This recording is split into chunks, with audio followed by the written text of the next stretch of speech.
Yes ma'am. तो starting with government budget and the economy, इस पूरे चैप्टर में हमको बेसिकली पढ़ना है the concept of government budget, जिसमें आप इसका मीनिंग पढ़ेंगे, देन ऑब्जेक्टिव्स, क्या क्या ऑब्जेक्टिव्स होने चाहिए गवर्नमेंट बजट जब बनाया जाता है, तो किन बातों को ध्यान में रख के बनाया जाता है कि कौन कौन से ऑब्जेक्टिव्स उससे पूरे होने चाहिए, वो स्ट्रक्चर और कंपोनेंट्स ऑफ द बजट।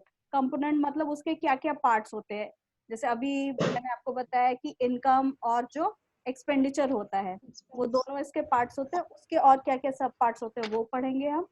अब इसी को जो इनकम रहती है इसको हम रिसीट्स कहेंगे, तो बजट रिसीट्स पढ़ेंगे एंड बजट एक्सपेंडिचर पढ़ेंगे, जिसमें कवर होगा revenue receipts, capital receipts, revenue expenditure, capital expenditure. ये रेवेन्यू और कैपिटल का कॉन्सेप्ट भी हम पढ़ेंगे। After that budget deficit. Budget deficit types of budget में हम कुछ अलग टाइप के बजट्स पढ़ेंगे, जिसके अंदर हम रेवेन्यू डेफिसिट और प्राइमरी डेफिसिट बजट्स पढ़ेंगे। और इसके बाद लास्ट जो टॉपिक रहेगा that is balanced and unbalanced budget. तो इस टोटल चैप्टर में हम इतनी सारी चीजें कवर करेंगे। ये मैक्रो इकोनॉमिक्स का चैप्टर नंबर 10 है, और ये जो पीडीएफ है ये वीके ओरी की बुक का है, ये मैं आपको सेंड कर दूंगी। और न्यूमेरिकल मैंने इसमें से बताया आपको 3 to 4 मार्क्स का एक न्यूमेरिकल इसमें से आपके पास आ सकता है एग्जाम के लिए। और ये चैप्टर पूरा 6 मार्क्स का वेटेज रखता है। ओके, तो starting with the concept of budget, basically इसमें हम दो चीजों को ध्यान में रखते हैं। गवर्नमेंट जब भी बजट लेके आती है, डे आपको पता होना चाहिए February 1st, जब इंडिया का बजट अनाउंस होता है। And who announces, who represents the budget of India? Finance finance minister. Okay, so that is annual budget. ये साल भर का होता है, कोई मंथली डिस्क्रिप्शन नहीं होता है, it's an annual budget and it's approval parliament, और इसको पार्लियामेंट में प्रेजेंट किया जाता है और उसको अप्रूव किया जाता है। इस बजट में बेसिकली क्या चीजें होती है? The financial performance of the government over the past 1 year, मतलब पिछले साल गवर्नमेंट ने क्या क्या इनकम की है, क्या क्या उसकी अचीवमेंट्स रही है फाइनेंशियल सेक्टर्स में, उसका पूरा लेखा जोखा रहता है। And the financial programs and policies of the government for the next 1 year, और आने वाले एक साल में गवर्नमेंट क्या क्या प्रोग्राम्स और पॉलिसीज बनाने वाली है कंट्री के लोगों के वेलफेयर के लिए, उसको भी क्या किया जाता है, इसका पार्ट बनाया जाता है। तो एक साल में क्या हुआ है और आने वाले साल में क्या करने वाले हैं गवर्नमेंट बजट में, फाइनेंस मिनिस्टर इसको अनाउंस करते हैं।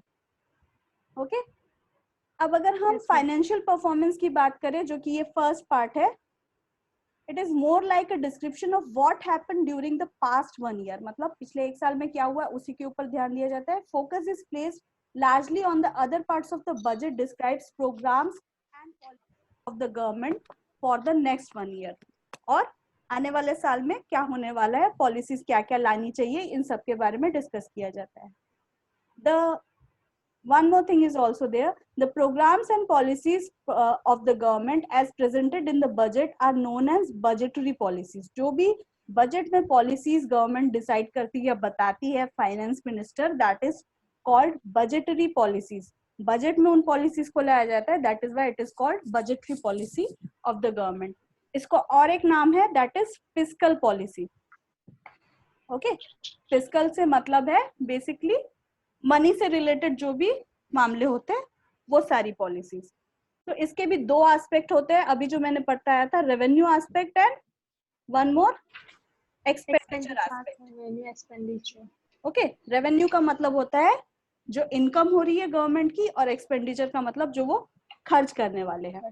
तो on the revenue side the budget reveals expected receipts of the government.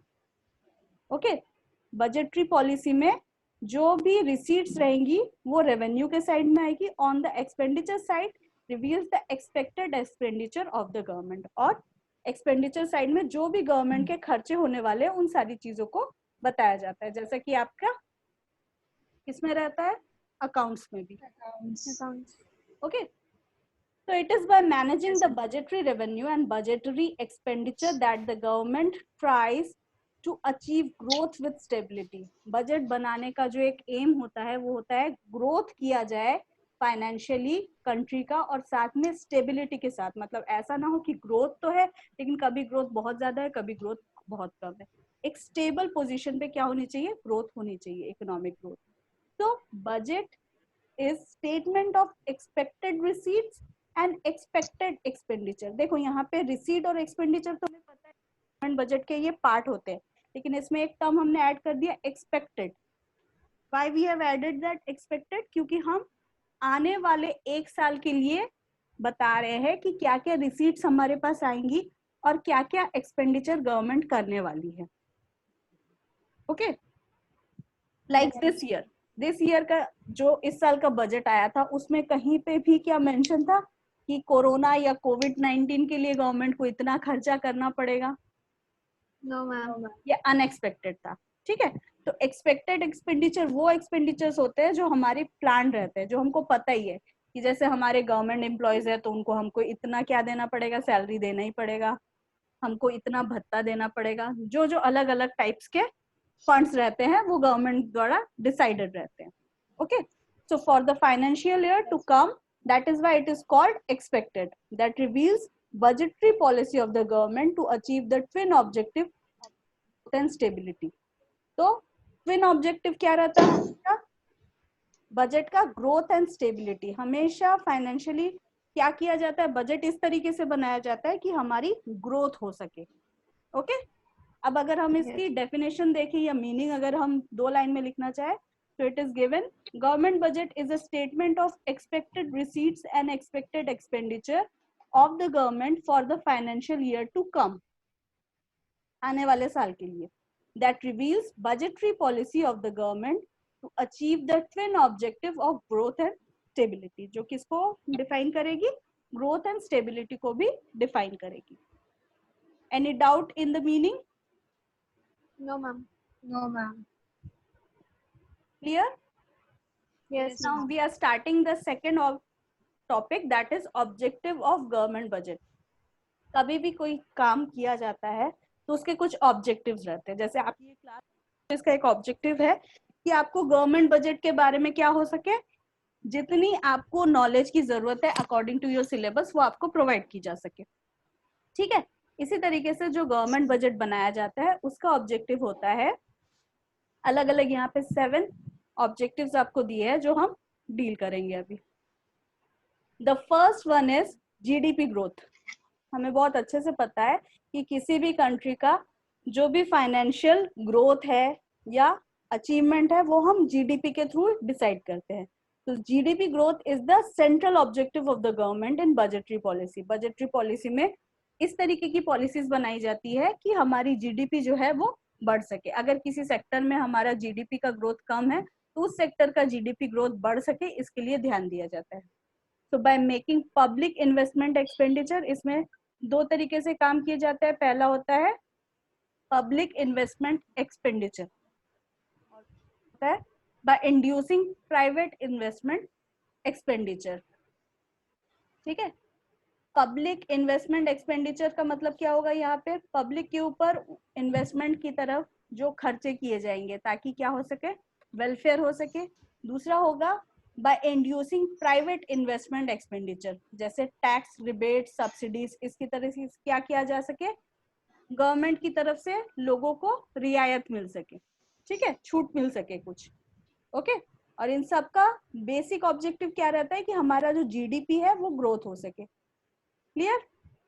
जैसे अगर रिबेट्स और सब्सिडीज फार्मर्स को दिए जाते हैं क्योंकि एग्रीकल्चर सेक्टर उतना अच्छा परफॉर्मेंस नहीं कर रहा है, तो वो हमारे एक्सपेंडिचर में आएगा कि नहीं? तो वो प्राइवेट इन्वेस्टमेंट एक्सपेंडिचर हो जाएगा, रिबेट्स एंड सब्सिडीज, जिसकी वजह से क्या होगा, उस सेक्टर में ग्रोथ होगी। Okay, and making public investment expenditure, जिसमें पब्लिक के ऊपर इन्वेस्टमेंट किया जाए, उनके लिए जो जो जरूरी चीजें हैं उसका अगर हम स्टैब्लिशमेंट करते हैं तो उसके ऊपर भी गवर्नमेंट को खर्चा करना पड़ेगा। जैसे हॉस्पिटल्स है, रोड्स बनाने हैं, इंफ्रास्ट्रक्चर का जो भी काम है उसके पीछे जो भी खर्चा होगा that is public investment expenditure. Now next one is, जो नेक्स्ट ऑब्जेक्टिव है वो है allocation of resources. Allocation of resources ये टॉपिक हम लास्ट ईयर भी पढ़ चुके हैं इन माइक्रो इकोनॉमिक्स।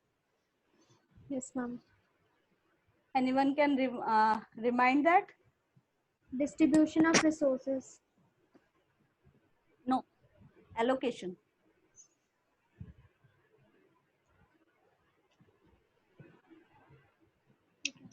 रिसोर्सेस का अलग The अलग सेक्टर में particular अलग अलग लोगों को उसको एलोकेट करना। हाँ बताइए कृतिका। मैम रिसोर्सेस को डिवाइड कर देना अलग मतलब पीपल्स के बीच में इक्वली डिवाइड करना ताकि रिसोर्सेज अच्छे से यूज हो सके। ओके देखो, हमेशा प्राइवेट इंटरप्राइजेस क्या चाहेंगी कि रिसोर्सेस इस तरीके से एलोकेट की जाए, उस सेक्टर में उसको एलोकेशन हो जहां पे उनको ज्यादा से ज्यादा प्रॉफिट मिल सके। ओके, जबकि ये पॉसिबल है प्रोडक्शन के फील्ड में ही, जैसे प्रोडक्शन ऑफ अल्कोहल, इसमें क्या है बहुत ज्यादा प्रॉफिट मिल सकता है, बट ये सोशल वेलफेयर के लिए क्या नहीं है, बिल्कुल भी सही नहीं है। ओके, तो अगर प्राइवेट सेक्टर चाहेगा तो वो चाहेगा कि पूरा का पूरा जो एलोकेशन ऑफ रिसोर्सेज है वो किसकी तरफ किया जाए, हो सकता है वो अल्कोहल की तरफ करना चाहे, लेकिन ये सोशल वेलफेयर के लिए बहुत नुकसानदायक होगा। So through the budgetary policy, the government of a country directs the allocation of resources in a manner such that there is a balance between goals of profit maximization and social welfare. Budgetary policies बनाई जाती है, इसमें allocation of resources ऐसा किया जाता है कि profit का मैक्सिमाइजेशन तो हो ही, लेकिन साथ में सोशल वेलफेयर को भी बढ़ावा दिया जा सके। इसके लिए क्या किया जाएगा, जैसे यहाँ पे देखो, production of goods which are injurious to health like cigarette और whiskies discourage through heavy taxation. इनको इनकी खपत कम हो, मतलब लोग इसका कंजम्पशन कम करे, सिगरेट और विस्की इस तरीके की चीजों के लिए क्या किया जाता है, इसके ऊपर बहुत हैवी टैक्सेस लगाए जाते हैं, जिसकी वजह से क्या करें, लोग इसका यूज कम करें। On other hand production of socially useful goods, जैसे खादी है, जो सोसाइटी के गरीब तबके के लोग अगर उसको बनाते हैं तो वो उनके वेलफेयर के लिए काम आएगा। जैसे जितना भी हैंडलूम सेक्टर है या हैंडीक्राफ्ट इंडस्ट्रीज है, उसके ऊपर क्या किया जाता है, उनको सब्सिडीज प्रोवाइड की जाती है ताकि वो इंडस्ट्रीज और ज्यादा क्या कर सके, खुद को डेवलप कर सके। तो इस तरीके से गवर्नमेंट क्या करती है, अपने बजटरी पॉलिसी के थ्रू प्रॉफिट का मैक्सिमाइजेशन करते हुए सोशल वेलफेयर को ध्यान में रखती है, जब भी वो क्या करती है, रिसोर्सेज का एलोकेशन करती है। अच्छा, अब गवर्नमेंट कैसे अपने रिसोर्सेज का एलोकेशन करेगी, जब वो खर्च कर रही है, रिबेट्स दे रही है, सब्सिडीज मैम दे एक बार रही है। रिपीट करो ना मैम, वो साउंड कट गया था बीच में। देखो, जब भी एलोकेशन ऑफ रिसोर्सेज किया जाता है तो उसमें गवर्नमेंट दो चीजों का ध्यान रखती है। एक तो ध्यान रखती है कि जो प्रॉफिट मैक्सिमाइजेशन है प्राइवेट सेक्टर का वो बढ़ सके, ठीक है, प्रॉफिट को बढ़ाया जा सके। हम अगर किसी जगह अपने रिसोर्सेज को एलोकेट कर रहे हैं, लगा रहे हैं अपने रिसोर्सेज को, तो उसके बदले में हमें प्रॉफिट मिलना चाहिए। और दूसरा, इसके साथ गवर्नमेंट ध्यान रखती है कि सोशल वेलफेयर जो है वो भी ज्यादा हो सके।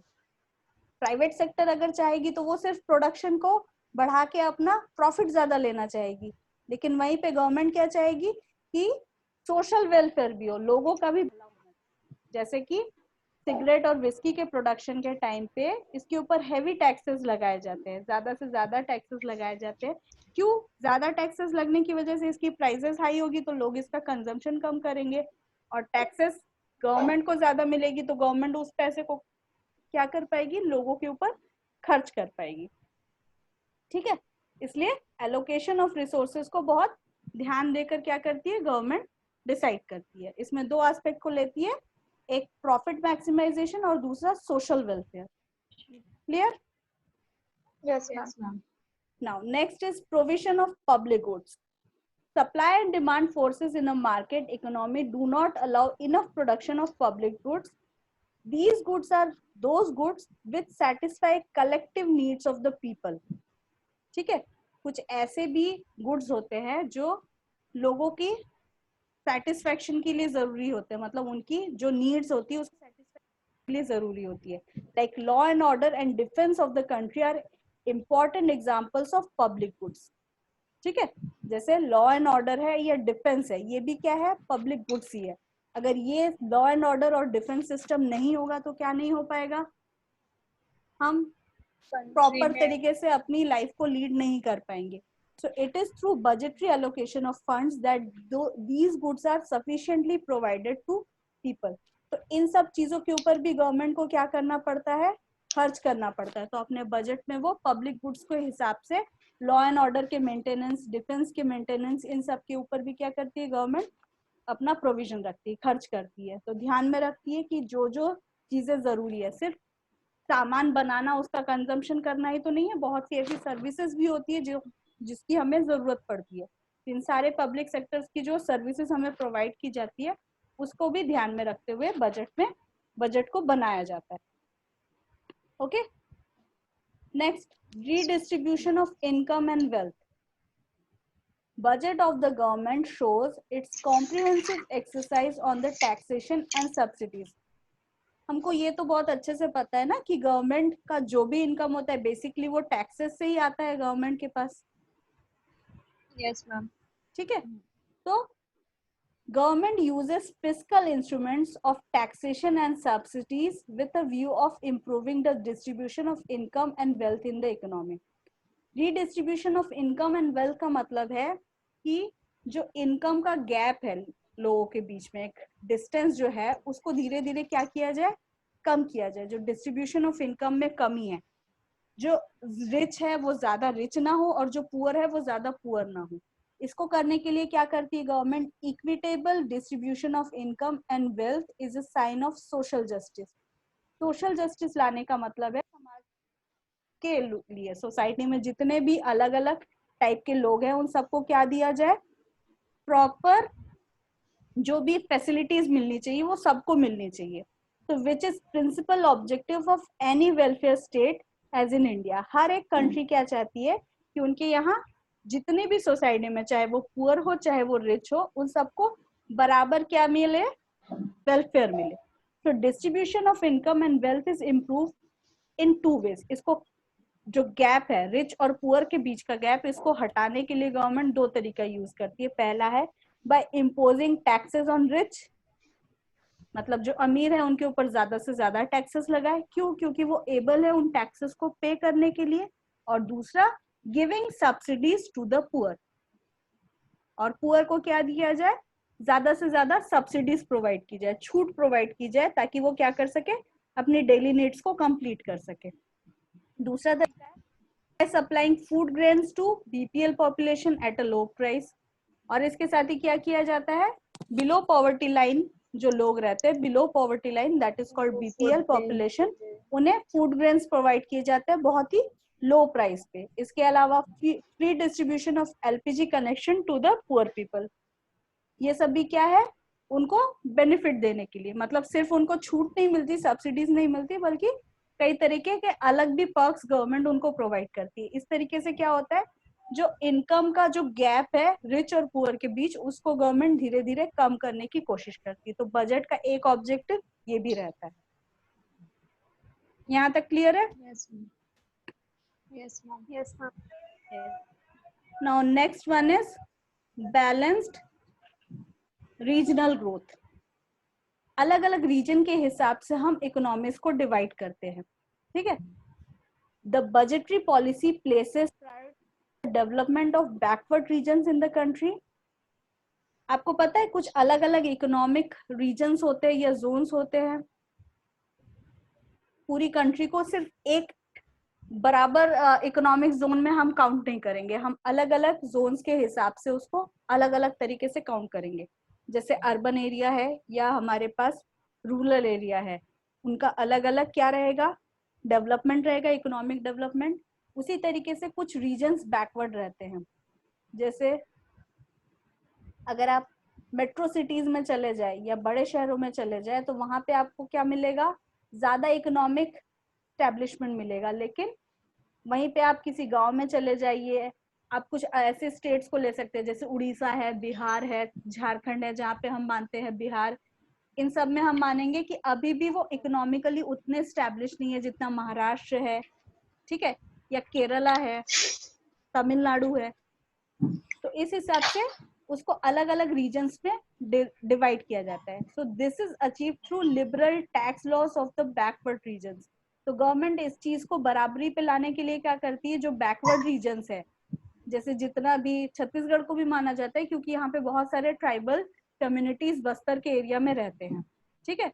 तो यहाँ पे बहुत से लिबरल टैक्स लॉस को प्रोवाइड किया जाता है, मतलब टैक्स के जो नियम रहते हैं उसमें बहुत सारी छूट दी जाती है, ताकि जो गरीब तबके के लोग हैं या यहाँ पे अगर ज्यादा इकोनॉमिकल एस्पेक्ट्स नहीं है, मतलब बहुत ज्यादा कह सकते हैं जॉब अपॉर्चुनिटीज नहीं है, तो यहाँ पे टैक्सेस में कुछ कमी रहे। यहाँ पे अगर कोई इंडस्ट्रीज लगाना चाहे तो उन्हें कम पैसे खर्च करके या गवर्नमेंट को कम टैक्सेस पे करके वो क्या कर सके, यहाँ पे इंडस्ट्रीज को लगा सके, जिससे क्या होगा, यहाँ का डेवलपमेंट होना स्टार्ट होगा। यहाँ से मतलब है जो भी बैकवर्ड रीजन्स है। ओके, तो एस्टैब्लिशमेंट ऑफ SEZ, इसी को कहते हैं स्पेशल इकोनॉमिक जोन्स। जो भी बैकवर्ड रीजन्स रहेंगे उनको हम मानेंगे special economic zones. In the backward regions through liberal tax laws may be cited as an example. यहाँ पे क्या किया जाता है, लिबरल टैक्स लॉज लगाए जाते हैं ताकि यहाँ पे ज्यादा से ज्यादा क्या हो सके, डेवलपमेंट, इकोनॉमिक जो हाँ ग्रोथ या डेवलपमेंट नहीं हो रही है वो होना स्टार्ट हो सके। Okay, next employment opportunities. हमेशा जैसे कि मैंने आपको इंडियन इकोनॉमिक का चैप्टर पढ़ाते हुए भी बताया था कि एम्प्लॉयमेंट और पॉवर्टी एक ऐसी प्रॉब्लम है जो फ्रॉम द लॉन्ग टर्म हमारा गोल है, और ये अभी तक हमारे बजट में इसका एक इम्पॉर्टेंट पार्ट रहता है। तो budgetary policy focuses on the generation of employment opportunities through investment in public enterprises. तो गवर्नमेंट क्या करती है, जितने भी पब्लिक इंटरप्राइजेस है उसमें इन्वेस्टमेंट करके वो कोशिश करती है कि ज्यादा एम्प्लॉयमेंट की अपॉर्चुनिटीज लोगों को प्रोवाइड की जा सके। तो budgetary provisions are made for schemes like MNREGA offering employment to poorer section of the society। MNREGA के आपने बारे में पढ़ा ही हुआ है, okay, in class 10th also you have done that। और इसके बारे में और डिटेल में आप पॉवर्टी वाले चैप्टर में पढ़ेंगे, जो कि आपके इंडियन इकोनॉमिक डेवलपमेंट का एक चैप्टर है। ओके, तो ऐसे बहुत सारे अलग अलग गवर्नमेंट क्या लाती है, पॉलिसीज लाती है, जिसके हिसाब से वो एम्प्लॉयमेंट अपॉर्चुनिटीज प्रोवाइड करती है। किसको, पुअर सेक्शन को। अभी जैसे कोरोना डिजीज की वजह से भी क्या होगा, बहुत से लोगों को एम्प्लॉयमेंट में लॉस होगा, बहुत से लोगों की जॉब चली जाएगी, तो उनके लिए भी गवर्नमेंट को क्या करना पड़ेगा, फिर एम्प्लॉयमेंट अपॉर्चुनिटीज प्रोवाइड करने के लिए अलग से कुछ पॉलिसीज सोचनी पड़ेंगी। Okay, last one economic stability. हमने पहले ही देखा था, दो हमारे पास क्या थे, ग्रोथ एंड स्टेबिलिटी, है ना, जो मेन ऑब्जेक्टिव था। तो इकोनॉमिक स्टेबिलिटी होना बहुत जरूरी है। देखो, free play of the market forces. Market forces का मतलब है यहाँ पे supply and demand. Free play का मतलब होता है कि सप्लाई और डिमांड अपने हिसाब से क्या करती है, फ्री रहती है, और उस हिसाब से क्या डिसाइड होता है, प्राइस डिसाइड होता है। So are bound to generate trade cycles also called business cycles. तो इस हिसाब से क्या होता है, ये जब फ्रीली लीड करती है तो ये जनरेट करती है trade cycles, that is also called business cycles. ठीक है, मतलब जितनी डिमांड हुई उसका अगर सप्लाई हो गया तो वापस से डिमांड आया, फिर उसका सप्लाई हो गया, अब डिमांड थोड़ा ज्यादा आया तो सप्लाई ज्यादा किया गया, डिमांड अगर कम आया तो सप्लाई कम किया गया। तो ये एक साइकिल की तरह कंटिन्यूएशन में चलता रहता है। तो these refers to the phases of recession, depression and recovery and boom in the economy। Recession, depression, recovery और बूम जैसी कंडीशंस आती है। रिसेशन में क्या होगा, जब लोगों के पास नौकरियां नहीं रहेंगी, कमी हो जाएगी, ठीक है, और इसकी वजह से डिमांड कम हो जाएगा तो सप्लाई कम होगा। डिप्रेशन में भी वही चीज आएगी। अब रिकवरी में क्या होगा, उसका उल्टा होगा, वापस से क्या होगा, लोगों के पास नौकरियां आएंगी, लोगों का डिमांड बढ़ेगा तो उसकी सप्लाई भी बढ़ेगी। सप्लाई बढ़ने से और डिमांड बढ़ने से इकोनॉमी में एक बूम आएगा, मतलब वो फिर ऊपर की तरफ जाएगा। Okay, so the government of a country is always committed to save the economy from the business cycle। तो गवर्नमेंट हमेशा कोशिश करती है कि जो बिजनेस साइकिल है वो क्या हो, सही तरीके से चलता रहे, रिसेशन वाली कंडीशन और डिप्रेशन वाली कंडीशन ना आए। थोड़ा सा अगर बूम है या थोड़ा सा अगर इन्फ्लेशन आता है इकोनॉमी में तो वो अच्छा होता है, बहुत ज्यादा इन्फ्लेशन अच्छा नहीं होता, लेकिन थोड़ा सा इन्फ्लेशन इकोनॉमी में होना चाहिए। Okay, so budget is used as an important policy instrument to correct the situation of deflation and inflation। तो ये जो डिफ्लेशन और इन्फ्लेशन की कंडीशन आती है इकोनॉमी में, डिफ्लेशन का मतलब होता है मंदी जो अभी आने वाली है, या हम कह सकते हैं आनी शुरू हो गई थी हमारी इंडियन इकोनॉमी में, और अभी कोविड-19 की वजह से ये और ज्यादा बढ़ेगी। ठीक है, और इन्फ्लेशन की यहाँ पे क्या होगा, हमारी डिमांड कम हो जाएगी, धीरे धीरे डिमांड कम हो जाएगी, तो जो प्रोडक्शन हो चुका है वो सप्लाई उसको ओवरकम करने के लिए बहुत सारी गैप आ जाएगा सप्लाई और डिमांड के बीच में। तो ये यहाँ पे एक डिफ्लेशन वाली कंडीशन आएगी। अभी लोगों के पास पैसा ही नहीं है, इनकम ही नहीं हो रही है, तो वो खर्च कहाँ करेंगे, ठीक है। इसलिए डिफ्लेशन की कंडीशन कभी भी इकोनॉमी में अच्छी नहीं रहती। थोड़ा सा इन्फ्लेशन होना चाहिए जहाँ पे मतलब लोगों के पास ज्यादा पैसा रहता है, जितना वो खर्च करना चाहे उसके बाद भी उनके पास थोड़ा बचता है। तो इन सारी चीजों को भी बजट के जो पॉलिसीज होते हैं इसके द्वारा हम क्या कर सकते हैं, कंट्रोल कर सकते हैं। By doing it, the government tries to achieve the state of economic stability. ठीक है, तो इस कंडीशन में गवर्नमेंट क्या चाहेगी, इकोनॉमिक स्टेबिलिटी लाने की कोशिश करती है। And economic stability stimulates the inducement to invest and increases the rate of growth and development. तो इससे क्या होगा, इन्वेस्टमेंट करने में भी इसमें एक बढ़ोतरी आती है स्टेबिलिटी की वजह से, और इसकी वजह से ग्रोथ और डेवलपमेंट में भी क्या होगी, बढ़ोतरी होती है। So these are the 7 main objectives of government budget. तो जब भी गवर्नमेंट बजट को बनाया जाता है तो इन सारी चीजों को ध्यान में रखा जाता है। बेसिकली गवर्नमेंट बजट में कोशिश की जाती है जो रेवेन्यू और एक्सपेंडिचर है वो इस तरीके से उसका बैलेंस बनाया जाए जिसकी वजह से जीडीपी का जो ग्रोथ है वो एक्सेलरेट हो सके। एक्सेलरेट होने का मतलब वो बढ़ सके। इन्फ्लेशनरी और डिफ्लेशनरी प्रेशर्स जो है उनको हटाया जाए, ना तो बहुत ज्यादा इन्फ्लेशनरी प्रेशर हो ना ही बहुत ज्यादा डिफ्लेशनरी प्रेशर होना। और इसके साथ ही जो इनइक्वालिटी है, मतलब जो रिच और पुअर के बीच में जो डिफरेंस है वो भी क्या हो सके, धीरे धीरे घट कम हो जाए। ठीक है। This impart stability in the process of growth, और इसकी वजह से ही क्या आ सकता है, ग्रोथ आ सकता है। तो यहाँ तक आपका कंप्लीट हुआ second topic, that is objective of government budget. इसके बाद आता है next, structure of the budget, जिसी को हम क्या कहेंगे, कंपोनेंट ऑफ द बजट। अब नाम से समझ गए आपकी क्वेश्चन में अगर आपको स्ट्रक्चर पूछे तो भी आपको यही चीज बतानी है, और अगर आपको कंपोनेंट्स बताने हैं तो भी आपको ये सेम चीज बतानी है। ओके, एक बार पहले का रिवाइज कीजिए, अगर कोई डाउट है just revise the previous topics. I am showing once again.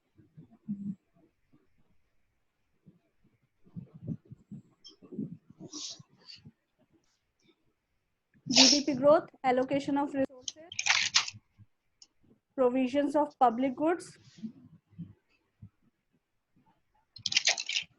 redistribution of income and wealth, balanced regional growth, then employment opportunities, economic stability.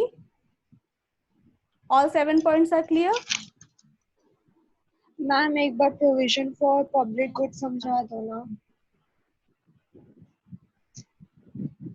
Provision of public good का मतलब है जैसे कि मार्केट और इकोनॉमी में जो सप्लाई और डिमांड फोर्सेस की वजह से क्या होता है, पब्लिक गुड्स का डिटर्मिनेशन होता है कि मतलब जितनी डिमांड हुई है उसके अकॉर्डिंग उतना प्रोडक्शन किया जाता है।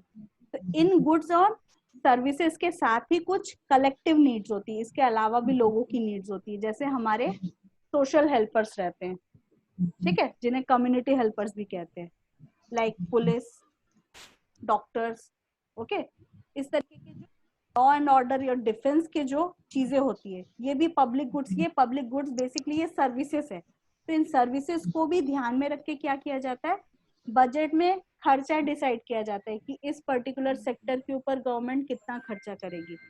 मान लीजिए अगर हमारी कंट्री में हेल्थ केयर की उतनी फैसिलिटीज प्रोवाइडेड नहीं है, तो गवर्नमेंट क्या करेगी, जब भी अपना बजट बनाएगी तो वो उन चीजों को भी क्या करेगी, ध्यान में रखते हुए उन पब्लिक गुड्स के ऊपर भी प्रोविजन रखेगी कि हमें इतने करोड़ रुपए इसके ऊपर खर्च करने हैं।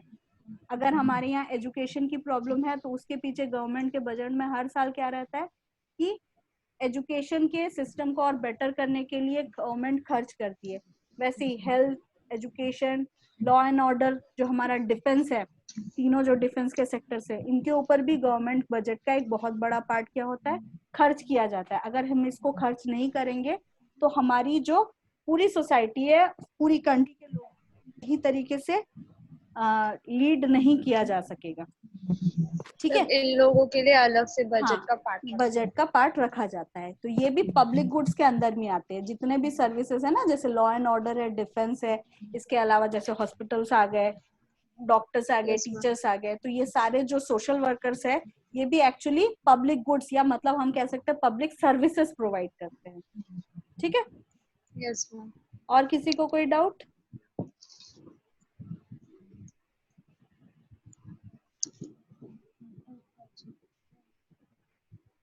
Okay, now we are starting structure of the budget और it is called components of the budget. सबसे पहले ही हमने देखा था कि बजट के दो हिस्से होते हैं। पहला जो पार्ट रहता है that is called budget receipts, ठीक है, इसमें included रहते हैं revenue receipts and capital receipts। अभी हम पढ़ेंगे इसके बारे में डिटेल में। दूसरा पार्ट होता है एक्सपेंडिचर, जिसमें होता है revenue expenditure and capital expenditure. ठीक है, तो हम बेसिकली डिवाइड कर सकते हैं बजट रिसिप्ट। बजट रिसिप्ट्स के दो part, revenue receipts and capital receipts, and budget expenditure, इसके भी दो parts, revenue expenditure and capital expenditure. Clear? Yes, First ma'am. we are starting with budget receipts. So budget receipts refer to estimate money receipts of the government. Okay, जितनी भी government की receipts होती है, जो भी मनी रिसीट्स होती है from all the sources during one fiscal year. One fiscal year का मतलब यहाँ पे वन फाइनेंशियल ईयर। ओके, तो ब्रॉडली अगर हम इसको डिवाइड करें तो budget receipts are classified in revenue receipts and capital receipts. Receipts का मतलब ही हो गया इनकम, जो कि हो गया मनी रिसीट्स। जितना भी गवर्नमेंट के पास पैसा आ रहा है वो कहलाएगा रिसीट्स। इसके भी दो पार्ट हो गए, revenue receipts and capital receipts. ठीक है, अब पहला पार्ट देखते हैं, revenue receipts. Revenue receipts are those money receipts of the government which show following two characteristics. इसके दो characteristics होते हैं। पहला, the receipts do not create any corresponding liability of the government. मतलब ऐसी receipts जिसके आने की वजह से गवर्नमेंट के ऊपर कोई भी liability, मतलब कोई भी बोझा या कर्जा गवर्नमेंट के ऊपर नहीं बढ़ रहा है। जैसे टैक्स रिसीट्स, गवर्नमेंट के पास टैक्स से जितनी भी रेवेन्यू रिसीट्स आ रही है, इनकम हो रही है, इससे कोई भी गवर्नमेंट को क्या नहीं करना है, कहीं पे चुकाना नहीं है। पे नहीं करना। हाँ, पे नहीं करना है। इसका मतलब है जैसे सैलरी आना, सैलरी आना हमारा क्या होगा, कभी भी हमारे ऊपर कोई लायबिलिटी नहीं लाएगा। लाएगा क्या लायबिलिटी? हमारे पास सैलरी आया, क्या उसके बदले में हमारे पास सैलरी आई जिसका हम खर्च कर सकते हैं। वहीं पे मान लो हमने किसी से अगर उधार लिया, दोनों ही कंडीशन में क्या होगा, हमारे पास पैसे आ रहे हैं, सैलरी में भी हमारे पास पैसे आ रहे हैं, और अगर हम उधार ले रहे हैं किसी से तो भी हमारे पास पैसे आ रहे हैं। ठीक है, तो जब हम उधार लेते हैं तो वो हमारे साथ लायबिलिटी बन के आता है। क्यों? क्योंकि जो हमने उधार लिया उसको हमको वापस रिटर्न करना है, पे ऑफ करना है। लेकिन अगर हम इनकम कर रहे हैं तो हमको उसको क्या नहीं करना है, दोबारा पे नहीं करना है। तो यहाँ पे बेसिकली जो रेवेन्यू रिसीट्स होती है कोई भी तरीके का लायबिलिटी गवर्नमेंट के लिए क्रिएट नहीं करती है। इसमें आती है tax receipts. Tax is revenue receipts because it does not involve any corresponding liability of the government. तो इसमें गवर्नमेंट को क्या करने की जरूरत नहीं है, कोई भी लायबिलिटी की जरूरत नहीं है। गवर्नमेंट के पास जो भी आता है वो क्या होता है, यूनिलैटरल होता है, वन साइडेड होता है। मतलब सिर्फ आना ही है, उसका गवर्नमेंट को कहीं करना है, compulsory payment to the government. और ये क्या है, गवर्नमेंट को कंपलसरी पेमेंट है। अगर आप टैक्स पे नहीं करते हो तो गवर्नमेंट आपके ऊपर एक्शन ले सकती है। ठीक है, ये हो गया पहला कैरेक्टरिस्टिक। दूसरा कैरेक्टरिस्टिक है, these receipts do not cause any reduction in assets of the government. इसके साथ ही दूसरा क्या है, ये जो हमारी रिसीट्स होगी, जो इनकम होगी, ये हमारे लिए कोई भी हमारे एसेट में कमी नहीं लाएगी। मान लो हमारे पास सैलरी आई तो इसका मतलब ये तो नहीं है ना कि हमको उसको किसी को रिटर्न करना है या हमारी किसी चीज में कुछ कमी आ जाएगी। मान लो मुझे एक लैपटॉप खरीदना है या एक मोबाइल खरीदना है, मेरे पास सैलरी आई, जितना पैसा मुझे जरूरत था उस पैसे से मैं उस मोबाइल को खरीद सकती हूँ। ठीक है, लेकिन वहीं पे मान लो अगर मैंने किसी से उधार लिया, मेरे पास पैसा आया था, अब मुझे अगर उसको चुकाने के लिए, किसी और का उधार चुकाने के लिए क्या करना पड़ा, अपना कोई मोबाइल मान लो मुझे बेचना पड़ा, तो क्या हो जाएगा, मेरे एसेट में रिडक्शन हो जाएगा, कमी आ जाएगी। ठीक है, तो इस तरीके का जो भी रेवेन्यू रिसीट्स होता है, जो कि ना तो हमारे ऊपर कोई लायबिलिटी लाता है, ना ही हमारे किसी तरीके एसेट में कोई रिडक्शन करता है, वो रेवेन्यू रिसीट्स कहलाता है। क्लियर?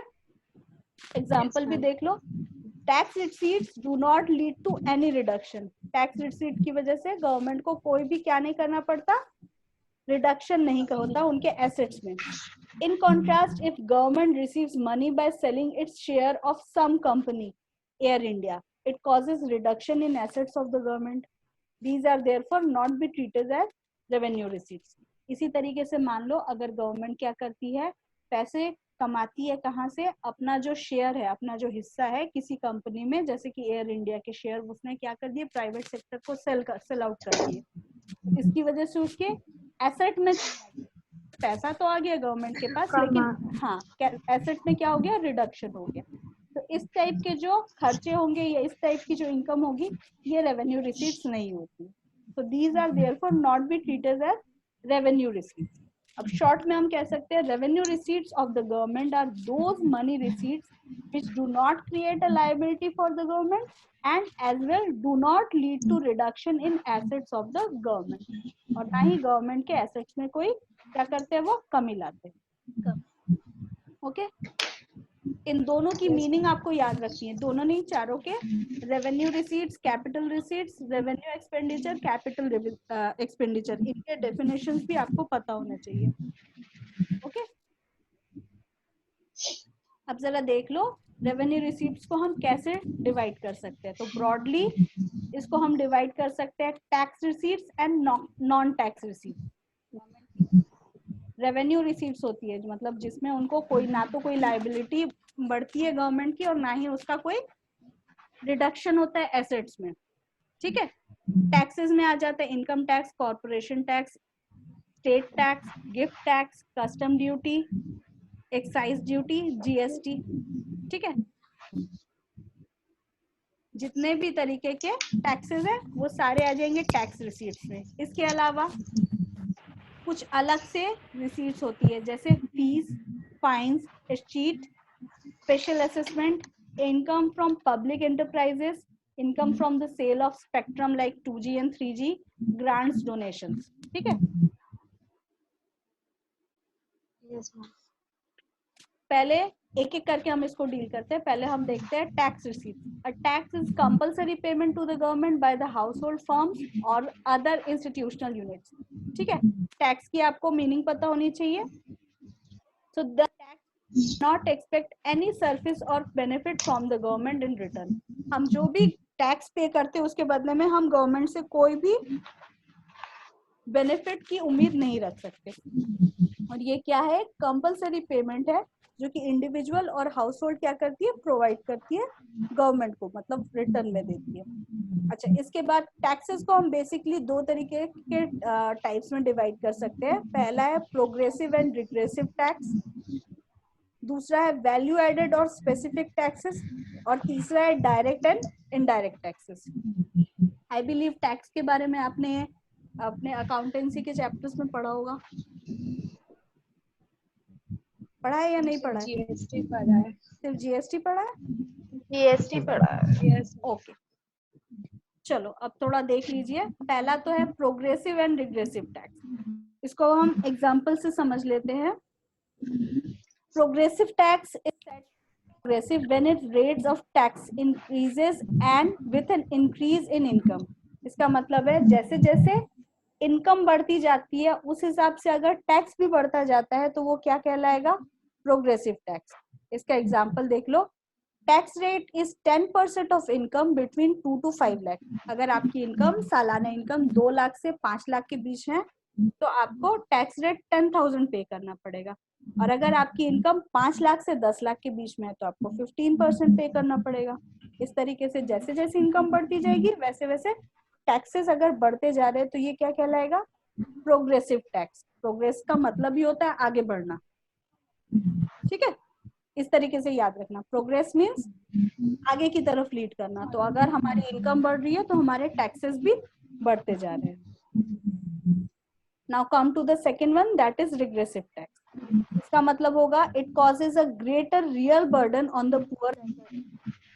इसका मतलब होता है कि टैक्स आपका उतना ही रहेगा भले ही आपकी इनकम कितनी भी हो, और इसका ज्यादा इम्पैक्ट किसके ऊपर पड़ता है? पुअर पीपल के ऊपर। जैसे if a person with 1 lakh as his monthly income pays 10% income tax और pays 10,000, ठीक है। जैसे 1 लाख अगर इनकम है और आपको 10% ही अपना इनकम टैक्स पे करना है, तो आप कितना पे करोगे? 10,000। इसका मतलब है आपके पास कितना बच गया? 90,000 रुपए बच गया, 90,000. ठीक है। But if a person with 5,000 as his monthly income has to pay 10,000 income tax, जिसका मतलब है वो कितना पे कर रहा है? 500 रुपीज पे कर रहा है। It might mean a cut in his essential consumption leading to poor diet and therefore poor health. लेकिन वहीं पे अगर इनकम क्या है? 5,000 ही है और वो हर महीने 500 रुपए गवर्नमेंट को टैक्स पे कर रहा है, तो उसका 4,500 में उसको अपना गुजारा करना मुश्किल होगा। यहाँ पे क्या हो रहा है? जो 1 लाख कमा रहा है 10% देना है, और अगर जो 5,000 कमा रहा है उसको भी 10% देना है। तो दोनों ही कंडीशन में लॉस किसको ज्यादा होगा? जो 10,000 जो 5,000 कमा रहा है उसके ऊपर, ठीक है। तो this is called regressive tax, जहाँ पे टैक्स क्या रहेगा? सेम रहेगा, और जो टैक्स पुअर है, सेम रहेगा बट इनकम चेंज रहेगी। हाँ, इनकम चेंज रहेगी। जो टैक्स का वो स्लैब रहेगा उसकी वजह से क्या होगा? जो पुअर होगा उसके ऊपर ज्यादा बर्डन पड़ेगा। Okay, so regressive tax when it causes a greater real burden on the poor than the rich, ठीक है। Yes ma'am. इसके बाद आता है वैल्यू एडेड टैक्स और स्पेसिफिक टैक्स। पहले देख लो वैल्यू एडेड टैक्स और VAT. Value added tax is an indirect tax which is imposed on value added at the various stages of the production. जैसे जैसे किसी चीज का प्रोडक्शन होता है उस की जाती है, मतलब रॉ मटेरियल से उसमें कुछ चीजें ऐड करके उसमें कुछ उसको बेटर बनाया जाता है उस प्रोडक्ट को, वैसे वैसे वैल्यू ऐड की जाती है। इस वैल्यू एडेड के बारे में भी आप और डिटेल में पढ़ेंगे जब हम नेशनल इनकम स्टार्ट करेंगे। Okay, so value added refers to the difference between the value of output and value of intermediate consumption। जैसे हमने लकड़ी ली, लकड़ी हमारा हो गया रॉ मटेरियल, ठीक है। उसके ऊपर हमने क्या किया? उसको कार्व करके हमने मान लो एक चेयर बना लिया, ठीक है। तो जो वुड रहेगा वो हमारा इंटरमीडिएट कंजम्पशन रहेगा, वो हमारा रॉ मटेरियल है। उस पे हमने जो भी मेहनत की, जो भी हमने उसमें स्क्रू लगाए, फेविकॉल का यूज किया उसको चेयर में कन्वर्ट करने के लिए, जो हमने अपना लेबर दिया, वो सब क्या हो जाएगा? वैल्यू एडेड हो जाएगा। और एंड में हमारे पास क्या आएगा? वैल्यू ऑफ आउटपुट, जो हमारा फिनिश प्रोडक्ट हम क्या बेच रहे हैं? हम लकड़ी नहीं बेच रहे हैं, हम चेयर बेच रहे हैं। तो जो वैल्यू ऑफ आउटपुट रहेगा वो क्या रहेगा? ज्यादा होगा। मान लो मैंने 500 रुपए का क्या खरीदा? वुड खरीदा, और उसमें और मैंने मान लो 100 रुपए का जो भी चेयर बनाने के लिए सामान चाहिए वो सब खरीदा। मैंने अपनी मेहनत करी, मैंने चेयर बनाया। मेरा चेयर 600 में मेरा जो भी खर्चा पड़ा वो और मेरा लेबर मिला के मैंने उसको अगर 1000 रुपीज में सेल कर दिया, तो मेरा इंटरमीडिएट कॉस्ट कितना हुआ? 600, और जो वैल्यू मैंने ऐड की उसमें वो कितने की हो गई? 400, ठीक है। Yes ma'am. तो इस तरीके से क्या हो जाएगा? यहाँ पे मैंने 600 का जैसे क्या किया? वुड खरीदा, उसमें मैंने वैल्यू ऐड की किसकी? 400 की। तो मेरा जो वैल्यू ऑफ आउटपुट होगा वो कितना हो जाएगा? 1000, ठीक है। तो that is called value added. 600 रुपए का जो वैल्यू एडेड, वैल्यू एडेड मैंने कितने की? 400 की, और 600 रुपए जो था वो मेरा डायरेक्ट जो इंटरमीडिएट कंजम्पशन था। इंटरमीडिएट कंजम्पशन का मतलब होता है जो भी मेरा रॉ मटेरियल रहेगा वो। तो इन दोनों को मिला के मेरा वैल्यू ऑफ आउटपुट जो हो जाएगा वो 1000 को हो जाएगा। तो इसी तरीके से जो भी वैल्यू ऐड की जाती है, प्रोड्यूसर्स जो भी ऐड करते हैं, चाहे वो पैकेजिंग करे उसका, चाहे वो उसमें कुछ स्पेशल एलिमेंट डाले, उसके हिसाब से उसमें वो वैल्यू ऐड करते जाते हैं। तो दैट इज कॉल्ड वैट। तो ये हो गया एक तरीके का tax. It is imposed at each stage of production. पहले इसको क्या किया जाता था, हर एक स्टेज पे लगाया जाता था। जैसे फार्मर ने गेहूं बेचा, अब गेहूं को जो मिलर है उसने उसको पीस के उसने क्या बनाया, उसका आटा बनाया, तो उसने अपना उसमें कुछ ऐड किया वैल्यू। अब उसके बाद वो बेकर के पास गया, तो बेकर ने उसमें क्या किया, उसको ब्रेड में चेंज किया, तो उसने अपना वैल्यू ऐड किया। अब बेकर के पास से वो कहाँ पे गया, शॉप में गया, तो शॉपकीपर ने अपना वैल्यू ऐड किया। इस तरीके से क्या होता है, उसमें अलग अलग में वैल्यू ऑफ एडिशन ऐड होता था। लेकिन अब क्या किया गया है, इन सबको हटा के जीएसटी को इम्पोज कर दिया गया है, जो कि वैल्यू एडेड टैक्स का ही क्या है, एक यूनिफॉर्मिटी ले आया है वो उसको। ठीक है, इसके बाद आता है next, that is specific tax. When a tax is levied on a commodity on the basis of its unit size और weight, it is called specific tax. कुछ कुछ सामान के ऊपर उसके यूनिट्स के अकॉर्डिंग टैक्स लगाया जाता है। जैसे बहुत सा सामान फॉरेन से जो हम इंपोर्ट करके मंगवाते हैं, उनके यूनिट्स के अकॉर्डिंग टैक्स मंगवाया जाता है, लगाया जाता है। मान लो मैंने 100 यूनिट्स मंगवाई है, तो उसके ऊपर मुझे इतना 10% टैक्स लगेगा। मान लो मैंने उसके 200 यूनिट्स अगर मंगाई है, तो हो सकता है मेरा टैक्स जो है वो 10% से बढ़ के क्या हो जाए, 15% हो जाए। ठीक है, तो वो अलग अलग चीजों के हिसाब से गवर्नमेंट डिसाइड करके अपने बजट में बताती है। तो that is specific tax. Okay, clear है यहाँ तक? Yes, ma'am. Now next one, direct and indirect tax.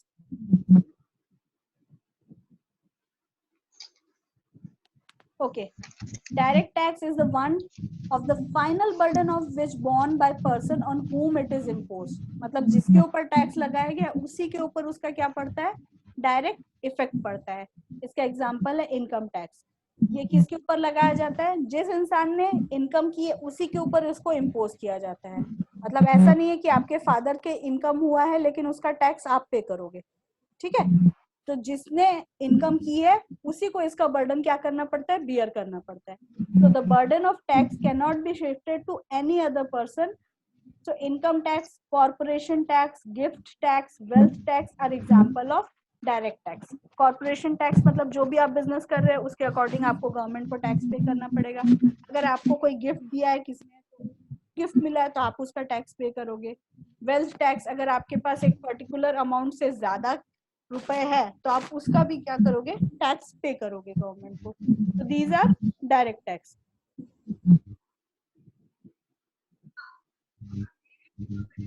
After that next one is indirect tax.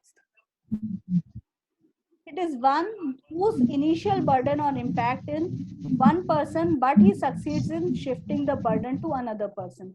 ये जैसा मैंने अभी आपको वीट का एग्जांपल दिया कि वो धीरे धीरे क्या होता है, शिफ्ट होता जाता है एक से दूसरे के ऊपर, दूसरे से तीसरे के ऊपर, और एंड में उसको बियर कौन करेगा, जो एंड में उस ब्रेड को खरीदेगा।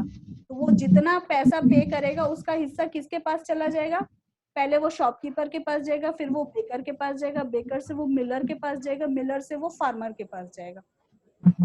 ठीक है, so it is levied on the producers. They are to pay this tax to the government, but they change this tax from buyers by adding it to the price of goods sold.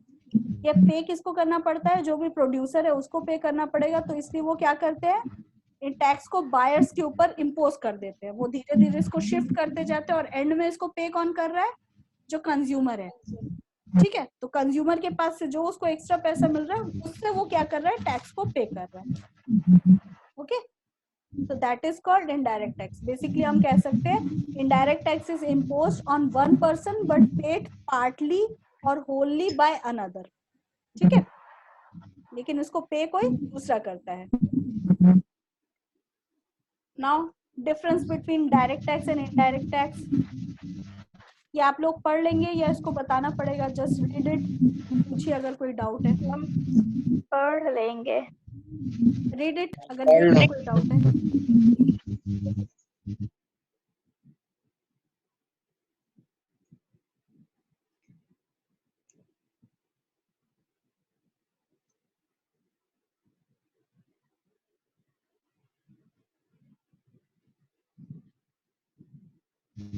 Ma'am नहीं है doubt. नहीं है? Yes ma'am.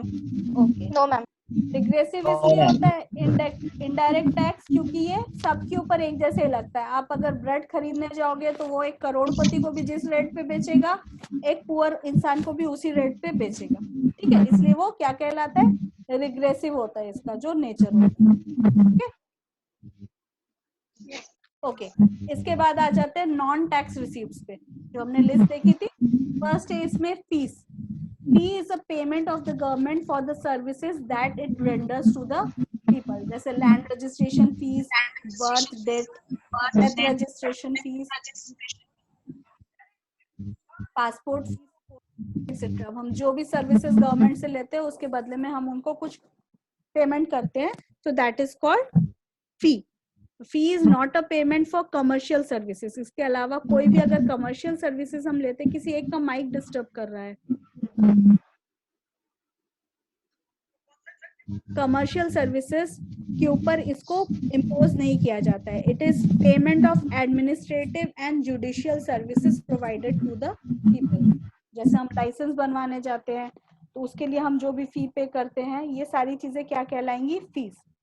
Okay, इसके बाद आता है second fine. Fine जो भी हमारा चालान कटता है, those payment which are made by law breakers to the government. जितने भी हमने अगर लॉ ब्रेक किए हैं उसके बदले में जो भी हमने फाइन्स पे किए हैं वो कहलाएगा fine. These are economic punishment for breaking laws. जो कि नियम हम तोड़ते हैं, नियम कायदे कानून, उसके बदले में जो भी हम इकोनॉमिक पनिशमेंट मिलती है वही कहलाती है। This aim is not to earn revenue but to make people respectful to the laws. इसका जो एम रहता है वो ये रहता है कि लोग क्या करें, रूल्स रेगुलेशंस को माने। Please check your mics. Someone's mic is disturbing.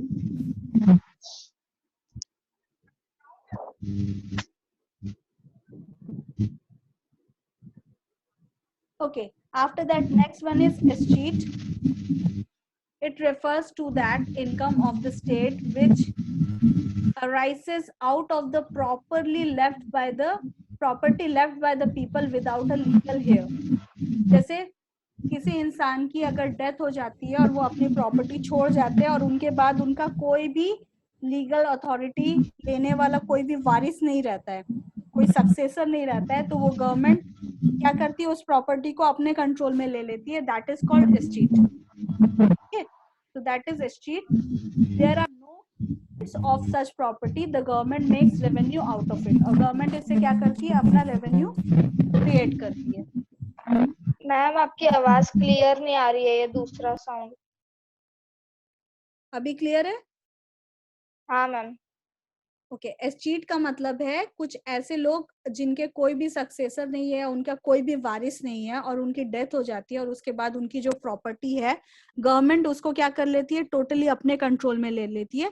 तो that is called estate. Okay, और गवर्नमेंट क्या करती है, इससे रेवेन्यू बनाती है। गवर्नमेंट कई बार इसको क्या कर देती है, नीलाम कर देती है, सेल आउट कर देती है। इसकी वजह से गवर्नमेंट को इसकी बेनिफिट मिल जाता है। ठीक है, जिसके ऊपर गवर्नमेंट क्या कर लेती है, धीरे धीरे अपना कब्जा ले लेती है जब कोई भी क्लेमेंट नहीं रहता उसका, मतलब उस प्रॉपर्टी के ऊपर कोई दावेदार नहीं रहता। ठीक है, नेक्स्ट है इसके बाद स्पेशल असेसमेंट। जैसे these payments are those properties whose value is appreciated due to the development activities of the government.